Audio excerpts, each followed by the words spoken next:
à Antoine, donc je lui reprends.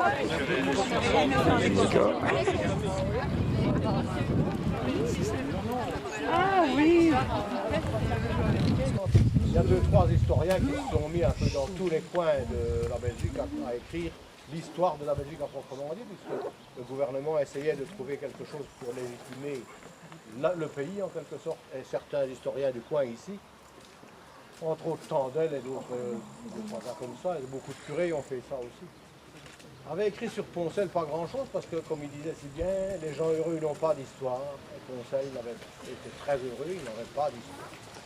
Et là, ça n'a pas duré, parce qu'il y en avait quand même un peu.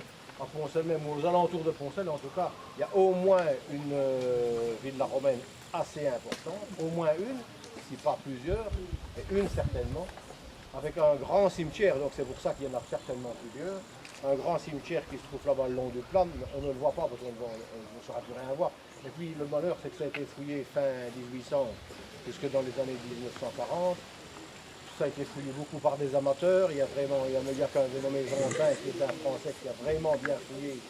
Mais le musée d'Arlon commençait seulement à être ouvert, donc ils n'y ont pas pris beaucoup d'importance. Le musée Gaumet n'existait pas. Donc il y a peu de choses. Quand vous allez à une place et à l'autre, vous demandez ce qu'on a trouvé à Poncel. Pourtant c'est un cimetière où il y a 200 tombes. On a toujours trouvé une bastée de bricoles, des tessons. Il y a deux, trois belles pièces, mais on n'a rien trouvé. Donc, c'est vous dire si ce n'est pas bien terminé. Mais ça devait être assez important. Et il y a une villa qu'on appelle la villa du Chépé, qui est la baie derrière, qui doit être très importante d'après les photos aériennes. Mais ça n'a jamais été fouillé jusque maintenant. Ça ne sera peut-être jamais, de moins de temps que je serai en vie. Je vais avoir l'entreprise de je trouve ça bien. Enfin, soit. Donc, il y avait déjà une histoire quand même à Poncel. Et puis alors, évidemment, il y a la tragédie du 22 août. Le 22 août, vous savez tous, on en a déjà parlé, parce que s'il y en a qui viennent depuis le début, je ne sais pas s'il y en a qui sont venus la première, voilà, qui l'ont organisé, il n'y a pas de voix qui se lève, donc c'est tous les débuts. C'est la première qu'on a fait, c'est celle-ci. Hein. Avant, c'est la première qu'on a fait, c'est celle-ci. Donc, j'en avais déjà parlé à cette époque-là, ça n'a pas changé, c'est le 22 août 1914, évidemment. Le 22 août 1914, vous avez la grande bataille de Rossignols, et puis vous avez deux autres petites batailles qui sont la conséquence de celle de Rossignols, hein. Celle de Saint-Vincent-de-Brévannes et celle de Poncel, je dis Poncel-Bellefontaine, puisque c'est passé entre les deux. Il y a une bande de traînards de gauche qui ont traîné dans ce ils n'étaient pas nombreux, une quinzaine qui ont traîné, qui traînaient derrière la troupe qui a été se battre là-bas avec le 120e d'infanterie français. C'était des Silésiens, il y a une quinzaine qui sont arrivés ici dans Poncel et qui ont fait un carnage, ils ont incendié presque. Tout ce que vous voyez autour de vous pourrait finir à brûler. Le monument qui est aux morts qui est là, c'est Poncel qui a fait, dans toute l'entité communale actuelle, c'est Poncel qui a fait le premier monument aux morts. Ils ont commencé eux-mêmes, donc c'est les gens de Poncel qui ont commencé à faire leur premier monument. Ils ont été aidés un peu par la commune quand même, mais un peu pécuniairement, pour acheter du ciment, je sais plus, les gens en marre, des histoires pareilles, pour ça. Et le monument se trouvait là-bas tout au fond de Poncel, où il y a un calvaire maintenant. Il y avait déjà un calvaire, mais il avait fait le monument à côté de ça. En 40, il a été abîmé. On ne sait pas au juste si c'est les Allemands qui l'ont fait sauter au début de la guerre, ou parce que je vais vous parler un peu de la guerre de 40 après, ou qu'il a été abîmé pendant la bataille. Donc, en 1950, ce monument-là a été complètement détruit, et il y avait un petit canon dessus, donc les Allemands ont récupéré le canon pour la mitraille, bien entendu. Et en 1952, la commune a payé ce nouveau restaurant. Ce nouveau monument. Ah oui. Vous ne parlez pas? Oui. Ah, voilà. Ah oui. Vous ne parlez pas? Oui. Ah, voilà.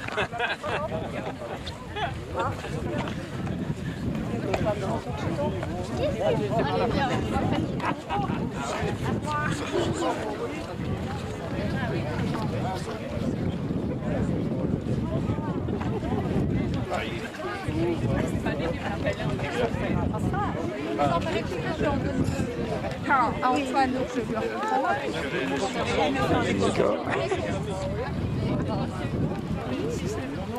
Ah oui.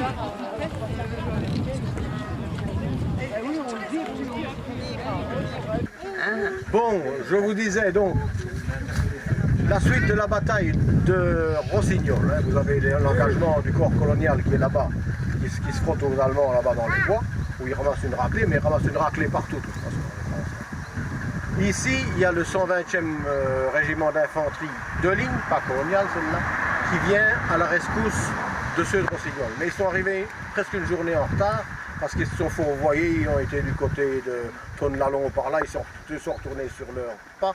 Les cartes n'étaient pas tout à fait justes, même en France elles n'étaient pas justes, il ne faut pas demander. Donc autre part en pays étranger, qu'est-ce que ça devait être? Donc ils se sont fourvoyés un moment, et la nuit ils ont traîné beaucoup, il pleuvait, il faisait dégueulasse, ils ont marché beaucoup, ils sont fort fatigués, ils arrivent en retard, ils arrivent ici sur le coup de midi pour ainsi dire, et les Allemands, les Silésiens qui sont là en face, sont déjà arrivés. C'est un peu le même principe qu'à Rossignol. Les Français sont dans Bellefontaine et aux alentours de Bellefontaine. L'artillerie est derrière l'église de la Hache, donc à découvert, et les Allemands sont ici. Mais le carnage est sensiblement la même chose. On compte à peu près 1500 de chaque côté qui se sont fait sauter le caisson le jour-là. Toujours comme toujours, c'est le même bazar, c'est de la baïonnette, c'est les pics, c'est les lances, c'est les balles, c'est tout ce qu'on peut rêver. C'est tout le même principe partout. Je vais surtout vous parler du cimetière en lui-même, des cimetières en lui-même. Donc ces cimetières-ci ont été créés par les Allemands. Forcément, puisque les Français sont repartis de l'autre côté du front, ils ne peuvent pas se mêler de faire quelque chose ici. Donc les Allemands décident de faire des cimetières militaires. Il y en a un peu partout, parce qu'il y a de la bagarre un peu partout, tout le long de la bataille des frontières en tout cas. Donc de Longwy jusqu'à Charleroi, il y a des cimetières. Rien que sur la commune de Tintigny, l'actuelle commune de Tintigny, il y en avait 7, il en reste 3, parce que ça a été restructuré, mais je vais vous expliquer ce système, ce qui s'est passé. Donc c'est des bureaux d'architectes allemands qui ont dessiné les cimetières militaires. En l'occurrence, ici, dans ce coin-ci, c'est un dénommé bureau d'architecte qui était à Cologne, qui avait comme directeur Pfaffendorf, qui était le patron des choses, et il avait d'autres architectes sur son chose. En parlant d'architectes, sur le cimetière de la chapelle du Chênois, qui n'existe plus, il y a un architecte qui a appris pendant qu'il était en train de faire construire ce château, que ce cimetière, que son troisième fils avait été tué sur le front de l'Est, un Allemand, hein, et il s'est suicidé sur la tombe d'un soldat allemand là-bas. De même que le père Fenech à Rossignol s'est suicidé sur la tombe de son fils. Donc, c'était en numéro 1, pour vous dire que la douleur d'un père français ou d'un père allemand, c'est une même chose. Parce que, je ne dis pas qu'il ne faut pas leur pardonner, mais enfin, c'est comme ça, ou qu'il faut leur pardonner, on fait ce qu'on veut. Mais donc la douleur est quand même Donc ces cimetières-là sont construits par les Allemands. Vous voyez, c'est un peu le style, ils sont tous à peu près du même principe. Hein. Ils sont tous construits soit en hauteur ou soit en pente. Donc vous avez une petite porte, toujours une espèce d'entrée comme ça. Hein. À Rossignol, ça a été fort changé, mais si vous voyez le cimetière du dessus, c'est un peu le même principe. Celui de la forêt est tout à fait différent, mais c'est une autre histoire. En général, c'est une espèce de petit muret, enfin une espèce d'entrée comme ça, assez petite, pour qu'on puisse, je ne dirais pas qu'il faut se pencher pour entrer, mais juste à la limite. Et puis vous avez des escaliers, puis vous avez un terre-plein, et puis vous avez des escaliers qui redescendent. Donc, ce qui implique quand on entre ici, ben, en quelque sorte, il faut se baisser pour entrer, il faut prendre de l'humilité pour rentrer. Vous avez le temps de traverser la rotonde, ici c'est une rotonde en l'occurrence, pour réfléchir à l'humilité que vous avez et au souvenir que vous venez de traverser en quelque sorte, pour arriver devant un champ qui est fait ici en dégradé, et à Rossignol par exemple c'est en montée, hein, vous avez toute la vue qui est devant vous, tout l'ensemble qui est devant vous. Ici, vous avez des Allemands, des Français, il y en avait partout, hein. C'était partout comme ça, il y avait des Allemands, des Français partout. Maintenant, à Rossignol, il n'y a plus que des Français, mais je vais vous expliquer pourquoi ça s'est passé. D'abord, une première chose, les Allemands ont fait ça, ils ont commencé à partir de 1916. Donc il a fallu aménager les choses, aménager les sites. Et puis après, on a seulement, à partir de 17, on a mis les morts en place. Tout était bien rangé, vous voyez comme c'est bien rangé, comme tous les cimetières militaires en général, c'est bien arrangé partout. Mais comme il y avait beaucoup de Français et beaucoup d'Allemands, ben les cimetières étaient beaucoup plus pleins.